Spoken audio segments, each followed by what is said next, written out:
Candor Audio, a division of Recorded Books, presents Ever Wonder Why? And Other Controversial Essays by Thomas Sowell. Narrated by Nixon. Half the harm that is done in this world is due to people who want to feel important. They don't mean to do harm, but the harm does not interest them, or they do not see it, or they justify it because they are absorbed in the endless struggle to think well of themselves. T.S. Eliot. Preface. Many explanations are given for the events of our time and the events in history. One of the most common explanations is that various external circumstances led or forced people to do this or that, and one of the most overlooked explanations is that various internal drives led them to do the things they did, including things that made no sense in terms of the external circumstances. One of these internal drives, especially the desire to feel important, in T.S. Eliot's words, fits many notions and actions that would be hard to explain otherwise. The desire of individuals and groups to puff themselves up by imposing their vision on other people is a recurring theme in the culture wars discussed in the first section of the essays that follow. Such attempts at self-aggrandizement in the name of noble-sounding crusades are too often called idealism, rather than the narrow ego trip that it is. Right after the section containing essays on culture war issues comes the largest section in this book, on economic issues. The reason for so many essays on economics is not just the importance of the subject itself, but also the utter confusion that reigns among the general public, and even among the intelligentsia, over very basic principles of economics, and even very basic words like wages, taxes, or the national debt.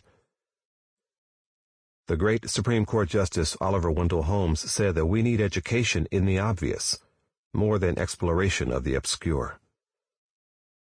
It is especially important to explain economics so plainly that it becomes obvious, because so many in politics and the media have created so much confusion in the process of spinning issues to fit their own agendas. Those who want a complete introduction to the subject can read my Basic Economics, but the essays here simply try to clarify particular misconceptions on particular issues. A wide range of legal, social, racial, and educational issues are dealt with in the other sections of this book. All of these essays first appeared as syndicated columns carried in newspapers across the country. As such, they had to be readable and concise, and they often dealt with issues that were in the news. However, from the large number of these columns written over the past few years, I have selected for publication here those columns which deal with issues of continuing relevance and interest. While I take responsibility for all the conclusions reached in these essays, I must also acknowledge the work of others that made these writings possible. First of all, there is my research assistant, Na Lu, whose insights as well as diligence have enabled me to discuss the wide range of topics covered in these columns, with a background of knowledge to draw on. She has been very ably assisted by the dedicated work of Elizabeth Costa. All this is made possible by the Hoover Institution at Stanford University, where we are all employed and which has generously supported our research. Finally, I must acknowledge the contribution of Karen Duryea, my editor at Creators Syndicate, who has caught many a typographical or grammatical error in my columns, as well as inadvertent misstatements, saving me from public embarrassment. While many serious issues are discussed in these essays, sometimes there is also a little humor, without which it would be hard to face many of life's realities. Thomas Sowell, Hoover Institution, Stanford University. Part 1. The Culture Wars. Ever wonder why? When you have seen scenes of poverty and squalor in many third-world countries, either in person or in pictures, have you ever wondered why we in America have been spared such a fate? When you have learned of the bitter oppressions that so many people have suffered under in despotic countries around the world, have you ever wondered why Americans have been spared? Have scenes of government-sponsored carnage and lethal mob violence in countries like Rwanda or in the Balkans ever made you wonder why such horrifying scenes are not found on the streets of America? Nothing is easier than to take for granted what we are used to, and to imagine that it is more or less natural, so that it requires no explanation. Instead, many Americans demand explanations of why things are not even better and express indignation that they are not. Some people think the issue is whether the glass is half empty or half full. More fundamentally, the question is whether the glass started out empty or started out full. Those who are constantly looking for the root causes of poverty, of crime, and of other national and international problems act as if prosperity and law-abiding behavior were so natural that it is their absence which has to be explained. But a casual glance around the world today, or back through history, would dispel any notion that good things just happen naturally, much less inevitably. The United States of America is the exception, not the rule. Once we realize that America is an exception, we might even have a sense of gratitude for having been born here, even if gratitude has become uncool in many quarters. At the very least, we might develop some concern for seeing that whatever has made this country better off is not lost or discarded, or eroded away bit by bit until it is gone. Those among us who are constantly rhapsodizing about change in vague and general terms seem to have no fear that a blank check for change can be a huge risk in a world where so many other countries that are different are also far worse off. Chirping about change may produce a giddy sense of excitement or of personal exaltation, but, as usual, the devil is in the details. Even despotic countries that have embraced sweeping changes have often found that these were changes for the worse. The czars in Russia, the Shah of Iran, the Batista regime in Cuba were all despotic, but they looked like sweethearts compared to the regimes that followed. For example, the czars never executed as many people in half a century as Stalin did in one day. Even the best countries must make changes, and the United States has made many economic, social, and political changes for the better. But that is wholly different from making change a mantra. To be for or against change in general is childish. Everything depends on the specifics. To be for general change is to say that what we have is so bad that any change is likely to be for the better. Such a pose may make some people feel superior to others who find much that is worth preserving in our values, traditions, and institutions. The status quo is never sacrosanct, but its very existence proves that it is viable, as seductive theoretical alternatives may not turn out to be. Most Americans take our values, traditions, and institutions so much for granted that they find it hard to realize how much all these things are under constant attack in our schools, our colleges, and in much of the press, the movies, and literature. There is a culture war going on within the United States, and in fact within Western civilization as a whole, which may ultimately have as much to do with our survival, or failure to survive, as the war on terrorism. There are all sorts of financial, ideological, and psychic rewards for undermining American society and its values, unless some of us realize the existence of this culture war and the high stakes in it. We can lose what cost those Americans before us so much to win and preserve.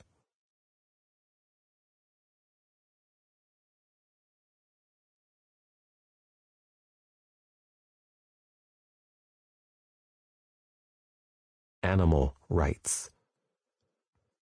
If you think there is a limit to how much childishness there is among Californians, you may want to reconsider, especially for Californians in academic communities. Recently, a mountain lion was discovered up in a tree in Palo Alto, a residential community adjacent to Stanford University. This was at about the time of day when a nearby school was getting ready to let out. There had already been an incident of a horse being found mauled by some animal on Stanford land, and some thought it might have been a mountain lion that did it. Fearing that the mountain lion might find one of the local school children a tempting target, the police shot and killed the animal. Outrage against the police erupted up and down the San Francisco Peninsula and as far away as Marin County, on the other side of the Golden Gate Bridge, more than 30 miles away. According to the San Francisco Chronicle, The police agency has been flooded with outraged calls and emails from people inflamed by TV news videotape of the lion lolling peacefully in a tree just before an officer shot it to death with a high-powered rifle. Yes, the mountain lion was sitting peacefully.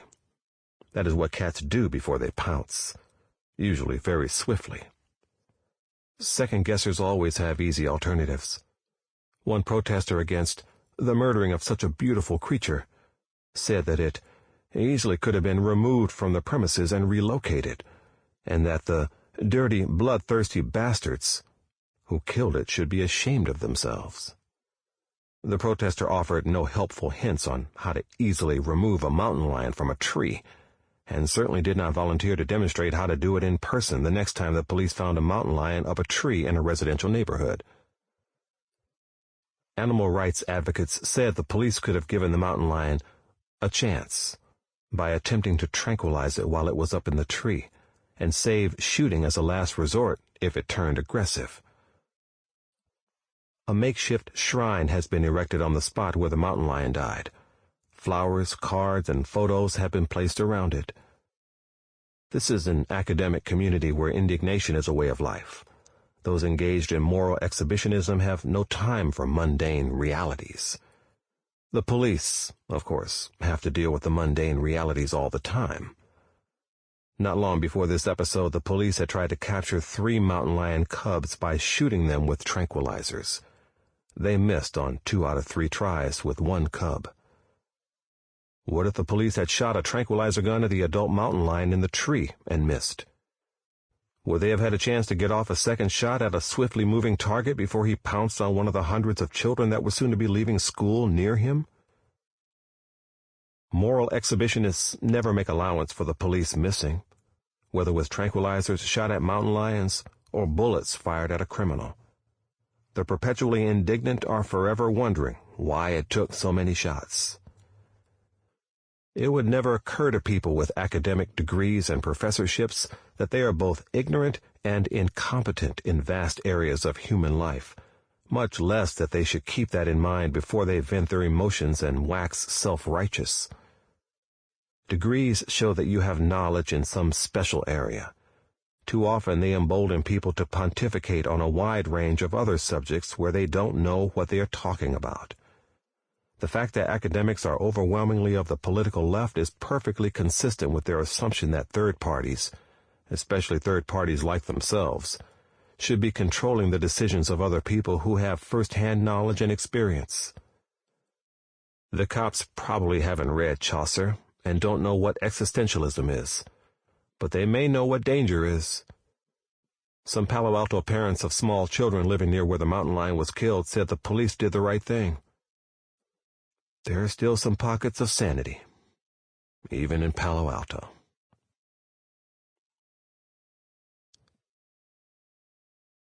Us or them? A reader recently sent me an email about a woman he had met and fallen for.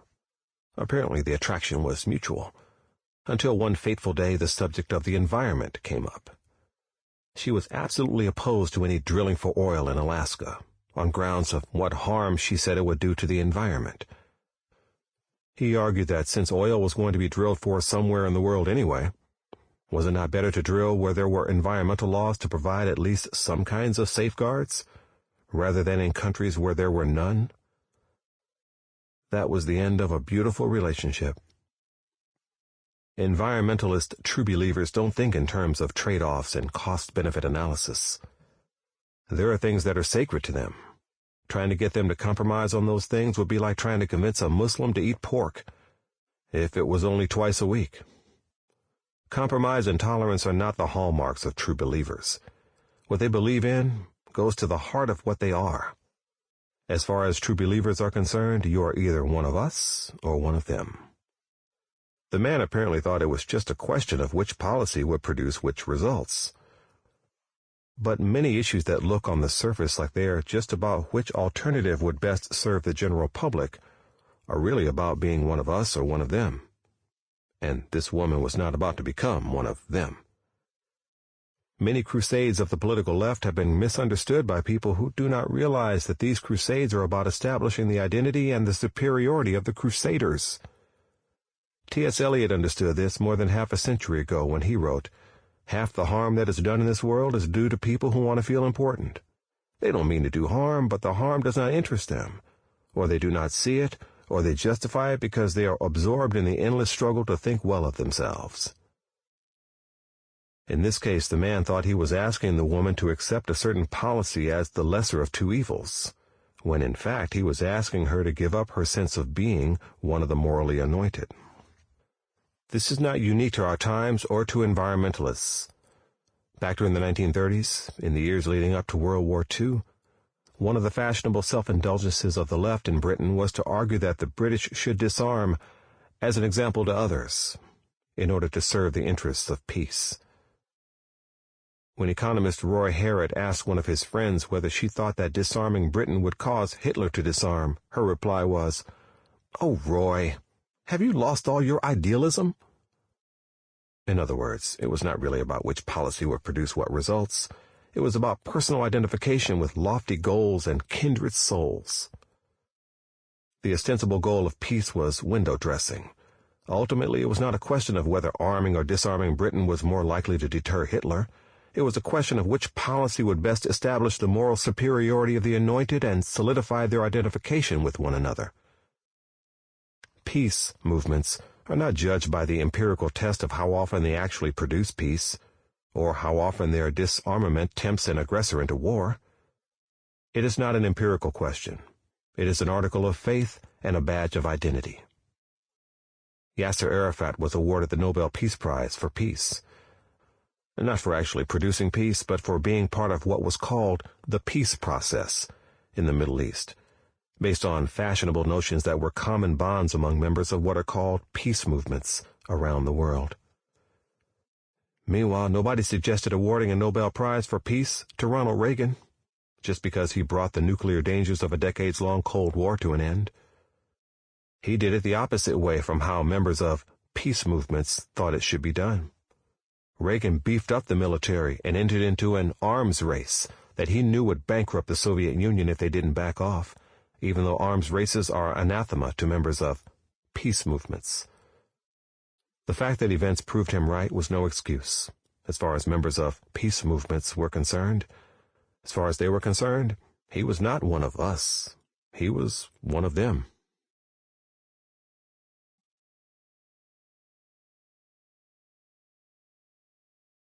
Twisted history.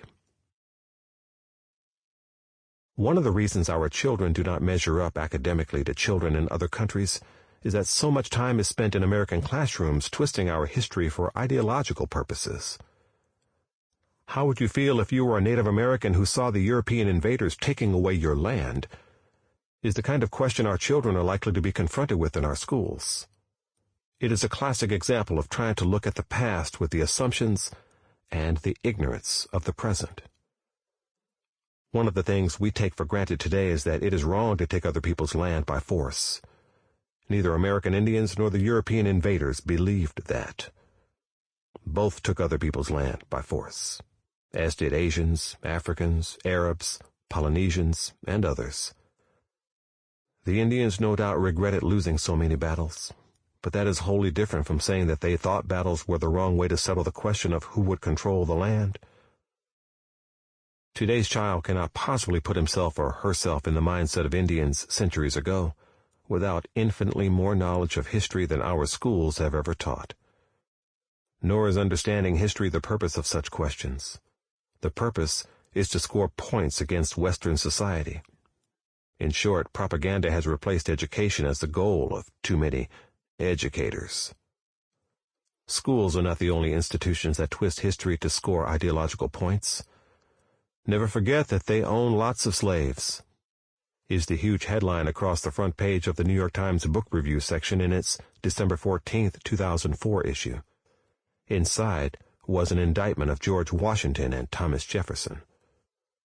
Of all the tragic facts about the history of slavery, the most astonishing to an American today is that, although slavery was a worldwide institution for thousands of years, Nowhere in the world was slavery a controversial issue prior to the 18th century. People of every race and color were enslaved, and enslaved others. White people were still being bought and sold as slaves in the Ottoman Empire, decades after American blacks were freed. Everyone hated the idea of being a slave, but few had any qualms about enslaving others. Slavery was just not an issue, not even among intellectuals, much less among political leaders, until the 18th century, and then it was an issue only in Western civilization. Among those who turned against slavery in the 18th century were George Washington, Thomas Jefferson, Patrick Henry, and other American leaders. You could research all of 18th century Africa or Asia or the Middle East without finding any comparable rejection of slavery there. But who is singled out for scathing criticism today? American leaders of the 18th century. Deciding that slavery was wrong was much easier than deciding what to do with millions of people from another continent, of another race, and without any historical preparation for living as free citizens in a society like that of the United States, where they were 20% of the total population. It is clear from the private correspondence of Washington, Jefferson, and many others that their moral rejection of slavery was unambiguous. But the practical question of what to do now had them baffled. That would remain so for more than half a century. In 1862, a ship carrying slaves from Africa to Cuba, in violation of a ban on the international slave trade, was captured on the high seas by the U.S. Navy. The crew were imprisoned and the captain was hanged in the United States, despite the fact that slavery itself was still legal at the time, in Africa, in Cuba, and in the United States. What does this tell us? That enslaving people was considered an abomination, but what to do with millions of people who were already enslaved was not equally clear. That question was finally answered by a war in which one life was lost for every 6 people freed. Maybe that was the only answer. But don't pretend today that it was an easy answer, or that those who grappled with the dilemma in the 18th century were some special villains, when most leaders and most people around the world at that time saw nothing wrong with slavery. Incidentally, the September 2004 issue of National Geographic had an article about the millions of people still enslaved around the world, right now. But where was the moral indignation about that?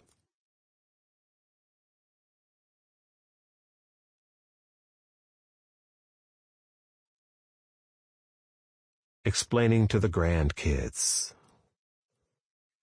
Those of us who are optimists believe that someday sanity will return to our society.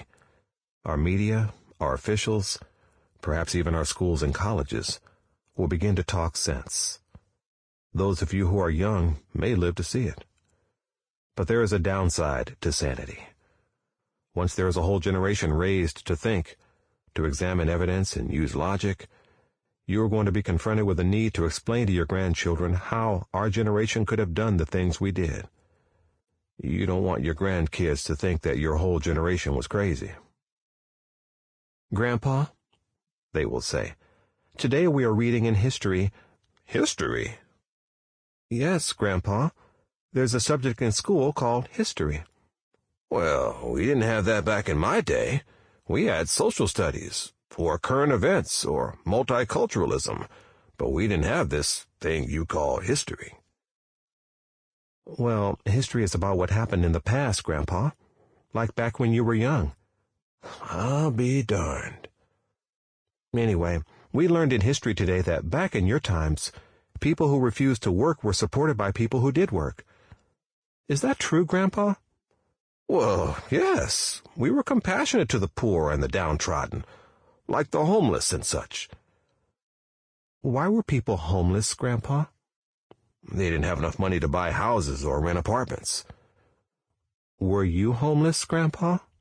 "No, I had a regular job and used part of my salary to pay the rent." "Why didn't the homeless do that?" "Well, it's hard to explain. They had a different kind of lifestyle. They sort of dropped out of society. They lived a more laid-back kind of way." "Took drugs?" "Yeah, drugs, alcohol, stuff like that." "And you gave them money that you had worked for, Grandpa?" Well, not so much personally, but I paid taxes and the government gave money to the homeless, provided places for them to sleep and so forth. But you voted for the government, Grandpa. Yeah, most of the time. If the voters didn't want their money spent this way, the elected officials wouldn't have done it. You sure do a lot of thinking things out, honey. That's called logic. They teach that in school, too. Logic? I heard something about it vaguely, but we didn't have time for it in school when I was young. We had to express our feelings about things like trees and animal rights and being non-judgmental. You weren't supposed to have judgment, Grandpa? Well, if you were judgmental, that might hurt someone else's self-esteem. So you couldn't tell the homeless to go get a job like you had because it would hurt their self-esteem? Exactly.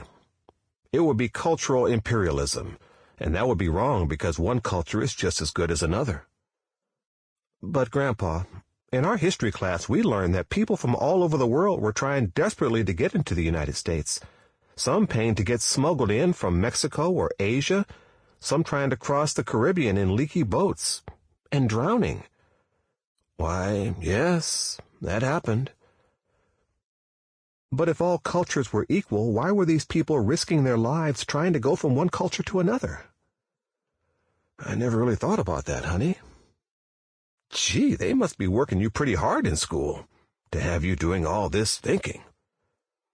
Aren't people supposed to think, Grandpa? I suppose it's all right for those who like it. I don't want to be judgmental.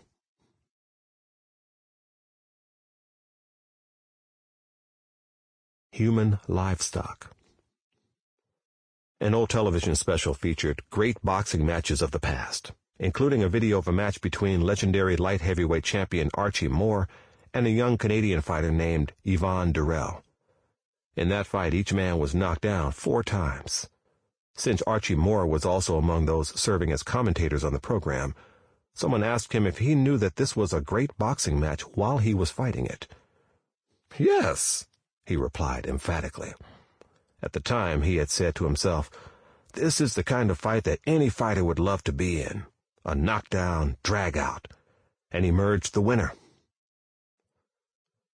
Overcoming adversity is one of our great desires, and one of our great sources of pride.